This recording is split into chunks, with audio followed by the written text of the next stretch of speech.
안녕하세요. 라이언 책방입니다. 자, 대부분의 사람들은 지금 스마트폰을 갖고 있죠. 전화를 하고 SNS를 통해서 다른 사람들과 교류를 하고 그다음에 포털을 통해서 정보를 얻고 있습니다. 스티브 잡스가 이뤄낸 거대한 혁신이라고 할 수 있습니다. 그러면 이 이전에는 무엇이 있었을까요? 누가 있었을까요? 바로 아마 빌 게이츠가 있었죠. 빌 게이츠는 모든 사람들의 책상에 컴퓨터를 이 하나의 비전으로 거대한 컴퓨터 혁명, 인터넷 혁명을 이뤄내게 됩니다. 그의 비전은 개발국 대부분에서 진행이 됐었죠. 스마트폰 직전에 아마 거대한 혁신이라고 할 수 있습니다. 그 이후에 게이츠 재단을 세우고요. 세계 보건 등 다양한 국가와 기업 투자를 하며 인류를 위해 봉사하고 있습니다. 그리고 그가 또 하나의 터픽을 제시하고 있습니다. 그것은 바로 기후재앙입니다. 무슨 이야기일까요? 이번 책에서 한번 소개해 드리고자 합니다. 책 제목은요. 빌 게이츠 기후재앙을 피하는 법. 자, 영문으로 보면 빌 게이츠가 이제 제목이 들어가 있고요. 그 다음에 How to Avoid Climate Disaster 이렇게 나와 있죠. Disaster. Climate Change가 아니에요. 이제 더 이상 체인지가 아닙니다. 재앙이 된 것입니다. 자, 그러면 글 정리 먼저 한번 시작해 보도록 하겠습니다. 이 저자는 결론 먼저 던지고 있거든요. 무엇을 해야 될까요? 이제 크게 세 가지를 강조를 하고 있습니다. 첫 번째, 탄소 배출을 제로화해야 된다. 요 부분이고요.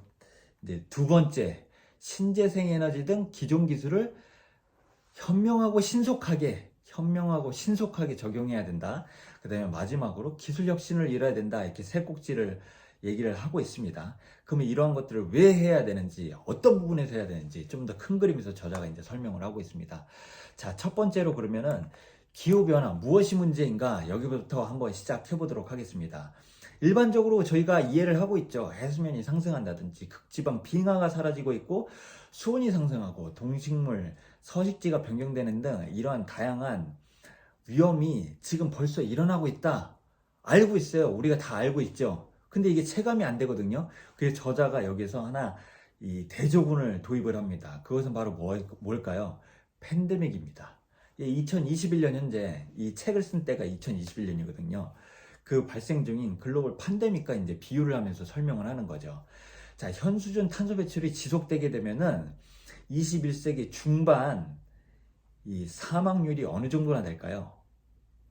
바로 팬데믹으로 인한 사망자 숫자와 매우 비슷합니다. 참고로 팬데믹으로 인한 사망률은 10만 명당 14명 정도거든요. 14명 정도인 거예요. 근데 21세기 중반까지 기온 상승이 하게 되면 비슷한 수준의 사망률을 보게 됩니다. 근데 이 수준이 약 80년간, 7, 80년간 계속 지속돼서 21세기 후반까지 된다. 그러면은 사망률은 75명까지 올라가게 됩니다. 현 수준보다, 그러니까 팬데믹 수준보다 5배나 올라가게 되는 것이죠.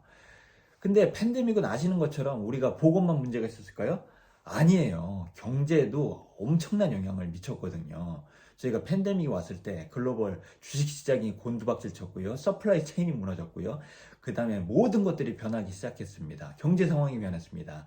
기후재앙을 막지 못하면은 보건 문제뿐 아니라 엄청나게 큰 경제 쓰나미가 우리를 잠식시키게 될 겁니다. 이것이 아주 극명한 위기라고 이제 표현을 하고 있습니다. 그러면은 이러한 글로벌 기후 재앙을 막기가 왜 어려울까요? 네, 모든 것은 다 탄소잖아요. 왜 어려울까요? 저자는 이제 두 꼭지에서 설명을 하고 있어요. 첫 번째는 에너지 전환이 엄청나게 시간이 오래 걸린다는 점입니다. 예를 들어서 옆에 이제 참고 그래프를 한번 따왔습니다. 이 책에서 언급된 내용인데요. 사실 출처는 보니까 JP 모건 에셋 매니지먼트에서 나왔더라고요. 그래서 보시는 것처럼 에너지 자원이 도입된 이후에 얼마나 오랜 시간이 걸리는지 요걸 지금 보여주고 있거든요. 맨 한쪽에 보이시는 것이 이제 석탄, 그 다음에 오일, 천연가스, 그 다음에 현재 재생에너지를 순으로 이제 표현을 하고 있습니다. 석탄의 경우는 1840년에 도입된 이후에 60년 동안 약 50% 시장의 에너지 수상을 이제 점유를 하고 있고요. 오일 볼까요? 60년 동안 1915년 기준으로 60년 동안 이렇게 변화된 양상을 보면은 한 40% 정도의 그 에너지 포션을 갖고 있어요. 천연가스는요, 60년간 약 한 20% 이상 넘는 이제 수준을 보이고 있고요. 그만큼 어떠한 한 새로운 에너지가 도입됐을 때 그 에너지를 사용하는데 걸리는 시간이 너무 길은 거예요. 신재생 에너지요? 2012년 현재 전 세계에서 약 3% 정도 차지하고 있어요. 앞으로 60년 지났을 때 이 신재생 에너지는 어디까지 차지하게 될까요? 와, 생각만 해도 끔찍하죠. 시간이 너무 오래 걸리고 있습니다. 이 부분을 우리는 간과를 해서는 안 됩니다. 그렇기 때문에 반대로 보면은 이 시간을 줄이기 위해서 얼마나 많은 노력이 필요할지 그 부분을 느낄 수 있겠죠. 그 다음에 두 번째, 에너지 기술 혁신은 매우 어렵습니다. 예를 들어 볼까요? 자동차, 뭐 이전에도 이제 나왔었죠. 근데 1908년에 헨리 포드가 자동차 생산을 대량화했었죠. 요 기준으로 보면은 그때 자동차의 연비 수준은 리터당 얼마일까요? 9km입니다. 9km. 놀랍지 않아요?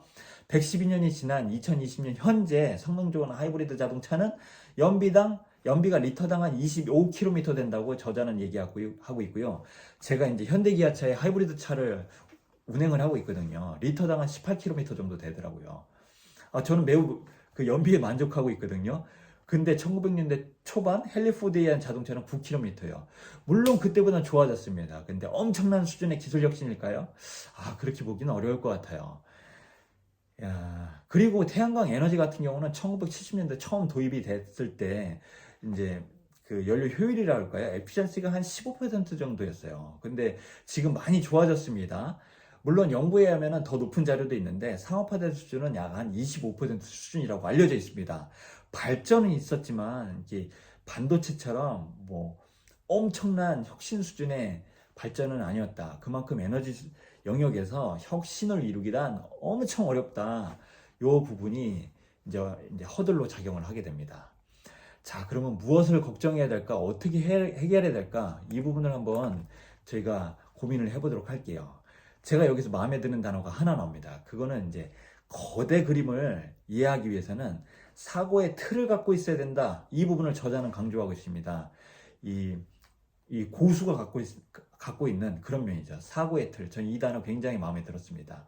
자, 첫 번째, 연간 글로벌 탄소 배출량은 510억 톤입니다. 이 정도는 한번 외우고 있으면 좋을 것 같아요. 510억 톤이요. 이러한 숫자를 알고 있으면은 영향도 파악이 쉬워집니다. 예를 들어서 유럽연합 탄소 배출권 거래 제도를 통해서 탄소 배출량이 줄어들었다고 표현하고 있거든요. 얼마나요? 1700만 톤입니다. 1700만 톤. 많은 숫자죠. 큰 숫자처럼 보이고요.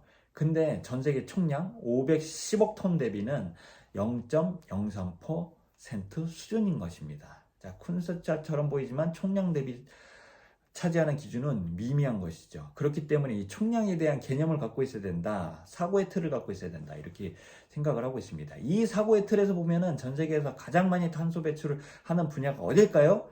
자, 첫 번째 제조 분야고요. 그다음에 그 뒤를 이어서 전력 생산, 사육과 재배, 교통과 운송, 냉난방 이렇게 5가지 요인을 메인으로 보고 있습니다.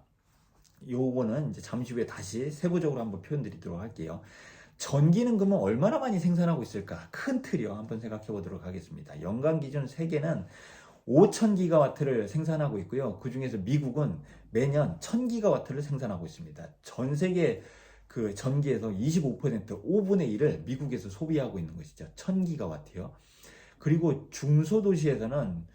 그러니까 중간 도시에서는 매년 1기가와트를 생산을 하고, 그러니까 소비를 하고 있습니다. 저는 여기서 1000배의 법칙이라고 이제 말씀드리고 싶어요. 미국은 1000기가와트, 중간 도시는 1기가와트. 그리고 그러면 중간 마을, 작은 마을은 얼마나 소비하게 될까요? 1메가와트입니다. 1000기가와트, 1기가와트, 1메가와트. 그러면 한 가정에서는 얼마나 소비하게 될까요? 1킬로와트 수입니다. 이렇게 이제 전기에 대해서는 큰 그림을 알고 계시면 좋을 것 같아요. 그리고 에너지를 고려할 때 중요한 것이 있습니다. 바로 그 에너지를 생산하기 위해서 해당 부지가 얼마나 필요한지 이 부분도 매우 중요합니다. 그렇기 때문에 예산을 산정하는데 도움이 되겠죠. 이러한 것들을 큰 틀을 알고 있어야지 우리가 에너지를 어떻게 운용할지, 어떻게 그 향후 계획을 세울지 이제 도움이 될 수 있겠죠. 그러면 이제 다음으로 좀 더 영향도별 어떤 인자가 이제 영향을 주게 되고 개선 방향이 있을 수 있는지 한번 논의를 드려보도록 하겠습니다. 자, 첫 번째 제조 부분입니다. 제조 부분은 전 세계 탄소 배출의 31%를 차지하고 있습니다. 자, 시멘트 1톤은 이산화탄소 1톤 이상을 만들어내게 됩니다. 그 이유요, 시멘트를 만들어내기는 이 공정 때문에 그렇습니다. 석회암을 고온 조건에 노출시키게 되면은 시멘트라고 할 수 있는 산화칼슘과 이산화탄소가 화학적으로 발생합니다. 마찬가지로 강철 1톤을 생산하면은 이산화탄소 1.8톤이 나오게 됩니다. 그 이유는 철광석에 열을 가하고 코크스를 동시에 처리를 하게 되면은 그렇게 해서 저희가 강철을 만들어내게 되거든요. 부산물로서 이산화탄소가 발생되는 것입니다. 1대 1.8이요. 그리고 세 번째로 제조 분야에서 많이 나오는 게 이제 플라스틱이라고 할 수 있거든요. 플라스틱은 화석연료부터 만들어지죠. 오일을 이렇게 태우는 거예요.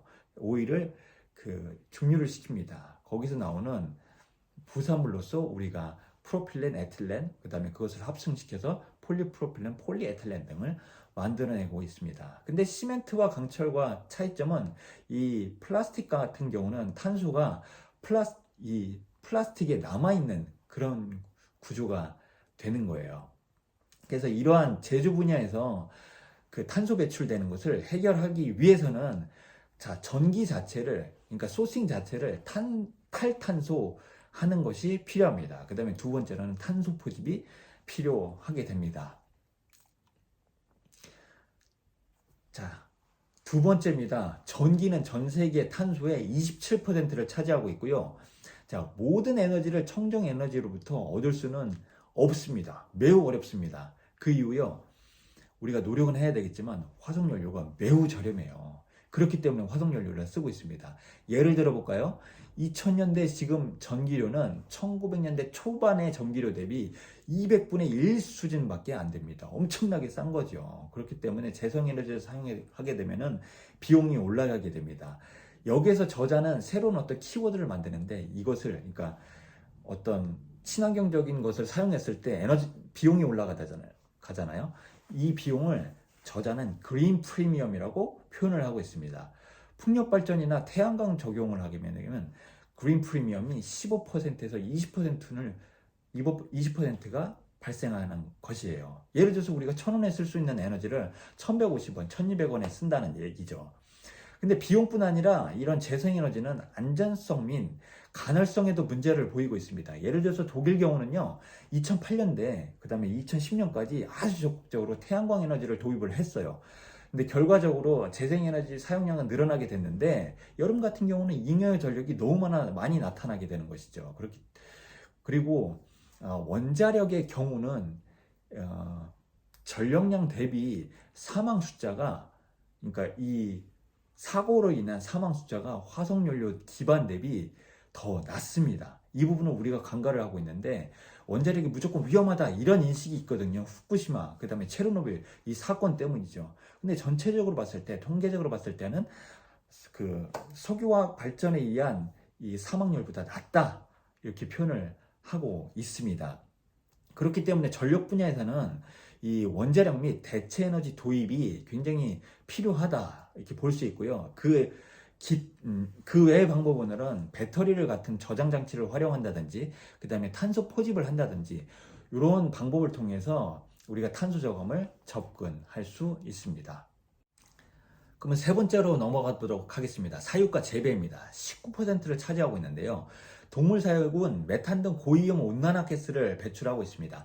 식용소는 전 세계 한 10억 마리 정도 되고 있거든요. 이러한 사육 과정에서 이 소들이 트름이나 방구를 끼는 거예요. 이게 이제 메탄가스를 일으키는 주요 범인입니다.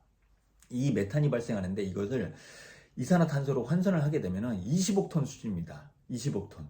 그러니까 510억 톤과 비교하면 우리가 알 수 있잖아요. 전 세계 탄소량에서 4%나 차지하게 되는 것이죠. 트름이나 방구가 4%나 되는 거예요.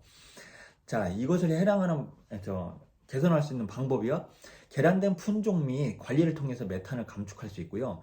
그 다음에 저자가 이제 특히 관심 있어 하는 분야는 식물성 고기입니다. 식물성 고기 분야도 굉장히 연구가 활발하고 이제 관심 있게 바라보고 있는 부분입니다. 그 다음에 식량 재배에 대한 문제점도 있는 것입니다. 식량을 키우기 위해서는, 그러니까 식물을 키우기 위해서 우리는 뭘 쓰고 있죠? 바로 비료를 쓰고 있습니다. 이 비료는 2021년 기준 17억 톤의 탄소를 배출하고 있고요. 510억 톤 대비 많은 숫자죠. 그 다음에 산림 벌채도 발생에 엄청난 영향을 끼치고 있습니다. 그렇기 때문에 산림 벌채가 많은 인도네시아 같은 국가가 전 세계에서 네 번째로 큰 온실가스 배출 국가가 되는 것입니다. 사육과 재배도 굉장히 중요한 영향이라고 할 수 있죠. 그 다음에 네 번째로 교통과 운송으로 넘어가 보도록 하겠습니다. 전 세계에서 16%나 사용하고 있고요. 자, 전 세계 자동차는 매년 평균적으로 한 10억 대 정도 운송 중에 있어요. 돌아다니는 게요. 그 다음에 세계 언급은 안 돼 있는데 매년 신차가 나오는 게 한 9천만 대 정도 돼요. 9천만 대가 나오고 그 다음에 일부가 또 폐쇄되면서 사라지고요. 평균 한 10억 대 정도가 계속 돌아다니고 있습니다. 그렇기 때문에 전기차가 중요합니다. 화석연료를 쓰는 것보다 전기차 도입이 필요하다. 근데 이제 중요한 부분은 전기차를 쓰는데 이러한 전기를 일반적인 전기를 쓰면 안 되겠죠. 화석연료를 태워서 전기를 만들어서 전기차를 쓴다. 의미가 굉장히 퇴색합니다. 그렇기 때문에 제로 탄소 방식, 예를 들어서 재생에너지를 쓴다든지 거기에서 전기가 나왔을 때 전기차를 쓰게 되면은 전과장 평가에 의해서 이 탄소 배출량이 줄게 되는 것이죠. 최근 이제 2022년도 현대차 그룹에서 발행된 자료를 봤었습니다. 그렇게 거기서 봤더니 정과장 평가라고 하죠. 라이프 사이클 어세스먼트라고도 표현을 하는데 그 결과 우리나라에서는 아직까지 전기 생산을 하는데 화석연료에 의존적인 경향을 보이고 있거든요. 원자력이 사라졌었고요. 그 다음에 대체에너지 양이 풍력이나 태양광이 아직은 그렇게 많지 않은 거예요. 그러다 보니까 석탄이나 석유에 대한 의존도가 매우 높습니다. 그러니까 전기를 여기서 생산하면 전기차를 운송하게 되면은 다시 이 화석연료를 쓰는 거랑 비슷해지게 되거든요. 그렇기 때문에 현대기아차 결론에 의하면은 아직까지는 정과장 평가에 의해서 탄소 배출을 감안을 했을 때 하이브리드 차도 전기차와 비슷하더라. 이런 놀라운 리포트까지 나오고 있습니다. 그렇기 때문에 대체 에너지로 가는 게 중요하고 대체 에너지로 갔을 때 전기차를 사용하는 것이 그만큼 유리하다. 이게 이제 저자가 강조했던 한 꼭지이고 현대기아차 리포트와 이제 맥락이 비슷해서 같이 한번 소개를 드렸습니다. 그리고 이제 연료전지 같은 경우도 많이 필요하게 될 거고요. 그런데 이제 같은 양의 에너지를 썼을 때 또 어려운 점이 배터리 같은 경우는 휘발유보다 이 35배나 무겁다는 거예요. 저희가 일반적으로도 알 수 있죠. 예를 들어서 2000cc 자동차를 생각해 보면은 전 세계 스탠다드를 보면 한 2톤 정도 되거든요. 현대 기아차가 조금 가벼운 것 같더라고요. 근데 평균적으로 2톤이라고 생각하시면 되고요. 2000cc 정도 구현을 하는 테슬라 모델이라고 생각해 볼까요? 2.5톤 정도 됩니다. 500kg 정도 더 무겁습니다. 일반적으로 무겁습니다. 그렇기 때문에 이제 경량화 등 기술 개발이 아직 더 필요하게 될 것이죠. 그리고 배는 전 세계 물품 운송의 90%를 지금 차지하고 있습니다. 연료료는 벙커 CU를 사용하고 있는데 너무나 저렴한 거예요. 그렇기 때문에 그린 프리미엄이요 601%나 들어가게 됩니다. 아까 처음에 말씀드렸죠. 풍력 에너지나 태양광 그린 프리미엄 15에서 20% 들어간다고 말씀드렸어요. 배에서 사용되는 벙커 CU를 신재생 에너지로 바꾼다. 그린 프리미엄 601%나 들어가게 됩니다. 마지막으로 항공 같은 경우는 운송수단이 크고 멀리 운송을 해야 되죠. 그렇기 때문에 배터리가 지금 자동차 생각하시면 되잖아요. 400km, 500km 정도 가잖아요. 근데 비행기 타고 얼마만큼 가요? 400km 가나요? 아니에요. 더 멀리 가거든요. 1000km, 2000km, 3000km, 4000km 갑니다. 그것을 커버할 만한 전기 기술이 나와야 된다. 이런 부분이 그냥 교통과 운송의 어떤 문제점이고 넘어야 될 산이다. 이렇게 표현드릴 수 있습니다. 자, 마지막으로 냉난방입니다. 냉난방은 7% 정도 전 세계 탄소를 차지하고 있고, 자, 에어컨 한번 먼저 볼까요? 일본, 미국, 한국 같은 경우는 에어컨을 한 가정당 80%? 그러니까 100가구가 있으면 80% 가구 혹은 기업에서는 에어컨을 지금 사용 중인 거예요. 근데 반대로 멕시코, 브라질, 인도네시아, 인도 등에서는 아직도 에어컨 적용률이 20% 정도밖에 안 되고 있습니다. 그 미만이고요. 중국은 한 60% 정도로 이제 통계가 나오더라고요. 근데 이러한 국가들이 경제적으로 더 올라가게 되면 어떻게 되겠어요? 에어컨 사용량이 더 늘어나겠죠? 우리나라도 앞으로도 에어컨 사용량은 계속 늘어나게 될 것입니다. 국가들이 부유해지면은 점점 더 많은 에어컨 사용이 될 거예요. 냉방에 대한 수요는 계속 올라가게 되겠죠. 마찬가지로 난방도 이 소득이 올라갈수록 온실가스 배출 활동은 계속 늘어나게 될 거예요. 이 저자는 여기에서 그럼 어떻게 할 것인가 봤을 때 원자력을 통해서 냉난방 자원이 기후변화를 완화할 수 있는 방법이다라고 이제 소개를 하고 있습니다. 자, 여기까지 5가지 팩터가 그 배출가스, 탄소 저감을 위해서 필요한 부분이라고 이제 저자는 큰 틀에서 이제 바라보고 있고요. 그러면 마지막으로 책을 읽고 제가 어떤 느낌이 들었는지 간략히 정리해 보도록 하겠습니다. 자, 첫 번째 문제 해결은 빌 게이츠처럼 해야 되겠다. 저는 이 책 읽고 굉장히 재밌었거든요. 글로벌 문제를 큰 틀에서 접근하다 보니까 어디에 우선순위를 정해야 될지 탁탁탁 분야를 정하고 큰 그림을 갖다 보니까 아, 우리가 우선순위를 사실 여기에 썼어야 되는구나, 이런 부분이 보이게 되죠. 그 다음에 글로벌 협의체를 구성하고 민간 기업은 어디에 뛰어들어야 되는지 이런 부분들이 매우 현실적으로 보이게 되는 것이죠. 기업인 마인드가 그래서 곳곳에서 보이고 있습니다. 아주 좋은 어프로치라고 저는 생각하고 있어요. 그런데 다만 아쉬운 부분이 있었습니다.